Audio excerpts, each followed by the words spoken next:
Hi అండి, welcome back to Ramya food channel. ఈరోజు నేను మీకు మష్రూమ్ కర్రీ ఎలా ప్రిపేర్ చేయాలో చూపిస్తున్నాను. చూడండి, ముందుగా మష్రూమ్స్ కట్ చేసుకొని కొద్దింత సాల్ట్ పసుపు వేసుకొని వేడి నీళ్ళల్లో ఒక 5 నిమిషాలు మరగపెట్టేసుకొని పక్కన పెట్టేసుకోండి. ఈలోపు మరో బాణీ పెట్టుకొని బాణీ హీట్ అయిన తర్వాత 2 టేబుల్ స్పూన్ల ఆయిల్ వేసుకొని తాలింపు దినుసులు వేసుకోవాలండి. జీలకర్ర ఆవాలు వేసుకోవాలి. ఇందులోకి నేను ఎలాంటి మసాలా దినుసులు వాడట్లేనండి. ఎలాంటి మసాలా దినుసులు వాడకున్నా కానీ ఇది మటన్ కర్రీకి ఈక్వల్గా ఉంటుందండి. ఒకసారి నేను చెప్పే విధంగా ట్రై చేయండి. ముందుగా ఒక పెద్ద సైజు ఆనియన్ కట్ చేసుకొని వేసుకోవాలి. నేను 2 ప్యాకెట్ల మష్రూమ్స్ తీసుకున్నానండి. 2 ప్యాకెట్ల మష్రూమ్స్కి ఒక పెద్ద సైజు ఆనియన్ సరిపోతుంది. ఇలా ఆనియన్స్ వేసుకున్న తర్వాత కొద్దిగంత సాల్ట్ వేసుకోండి. సాల్ట్ వేసుకోవడం వల్ల ఆనియన్స్ తొందరగా మగ్గుతాయి. మరీ మగ్గాల్సిన అవసరం లేదండి. కొద్దిగా కలర్ చేంజ్ అయితే సరిపోతుంది. కొద్దిగా కరివేపాకు కూడా వేసుకొని మరొకసారి 5 నిమిషాలు కలుపుకొని మంటని స్లిమ్లో పెట్టి వేయించుకోవాలి. మరి ఎక్కువగా వేగనివ్వకండి. చూసారు కదా, కొద్దిగంత కలర్ మారింది. ఇప్పుడు ఒక టేబుల్ స్పూన్ పసుపు కూడా వేసుకొని మరొకసారి 5 నిమిషాలు కలుపుకోవాలి.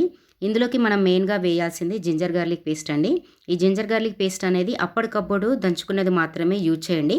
అప్పుడే మీకు ఇదనే కాదండి, ఏదైనా సరే నాన్ వెజ్ కర్రీ కానీ వెజ్ కర్రీస్ కానీ మసాలా కర్రీస్ కానీ ఏమైనా మీరు చేయాలి అనుకున్నప్పుడు అల్లం వెల్లుల్లిపాయ పేస్ట్ అప్పటికప్పుడు దంచుకొని వేసుకోవడం వల్ల ఏ కర్రీకైనా మంచి ఫ్లేవర్ ఉంటుంది, మంచి టేస్ట్ని ఇస్తుంది. ఇలా అప్పటికప్పుడు దంచిపెట్టుకొని నేను అల్లం వెల్లుల్లిపాయ పేస్ట్ ఒక టేబుల్ స్పూన్ వేసుకున్నానండి. ఈ అల్లం వెల్లుల్లిపాయ పేస్ట్ కూడా వేగిన తర్వాత 2 టమాటాలను కూడా కట్ చేసుకొని వేసుకోవాలి. ఎవరైతే వెజిటేరియన్స్ ఉంటారో వాళ్ళు ఒక్కసారి నేను చెప్పిన విధంగా ట్రై చేసి చూడండి. డెఫినెట్గా మీరు మంచి కర్రీని టేస్ట్ చేస్తారు.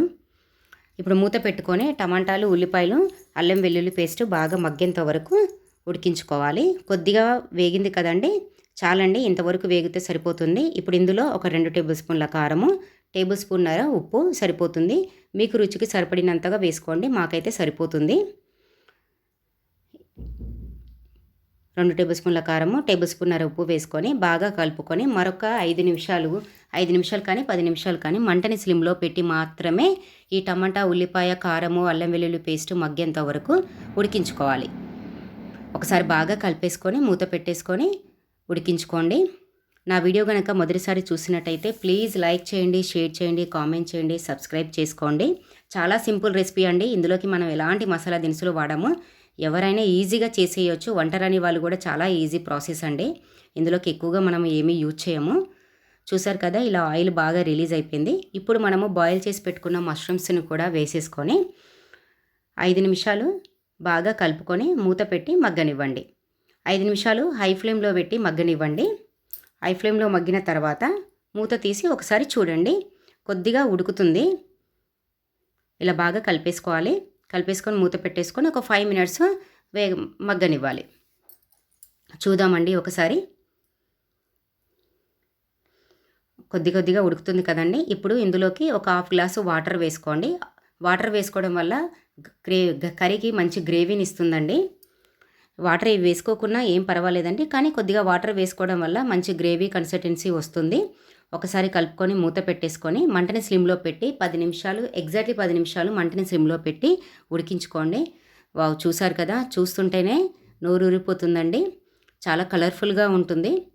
ఇది రైస్లో కానీ చపాతీలో కానీ దేంట్లోకైనా చాలా అంటే చాలా టేస్టీగా ఉంటుందండి. ఇలా కలుపుకున్నారు కదా. ఇప్పుడు ఫైనల్గా ఒక టేబుల్ స్పూన్ ధనియా పౌడర్ వేసుకోండి. అంతేనండి, వేడివేడిగా మష్రూమ్ కర్రీ రెడీ. చాలా ఈజీ అండి, చాలా సింపుల్ రెసిపీ. ఇది ఎవరైనా ట్రై చేయొచ్చు. ఒకసారి ట్రై చేయండి. ట్రై చేసి ఈ కర్రీ ఎలా ఉందో కామెంట్ సెక్షన్లో మెన్షన్ చేయండి. ప్లీజ్ నా వీడియో కనుక మీకు నచ్చినట్టయితే లైక్ చేయండి, షేర్ చేయండి, కామెంట్ చేయండి, సబ్స్క్రైబ్ చేసుకోండి. అలాగే సబ్స్క్రైబ్ చేసుకున్నప్పుడు అక్కడ ఒక బెల్ బటన్ ఉంటుందండి. ఆ బెల్ బటన్ కూడా ప్రెస్ చేయండి. మీరు ఆ బెల్ బటన్ ప్రెస్ చేయడం వల్ల నేను ఎప్పటికప్పుడు ఈ వీడియోస్ అప్లోడ్ చేయగానే మీకు నోటిఫికేషన్ ద్వారా తెలుస్తుంది. Please support me. Thank you.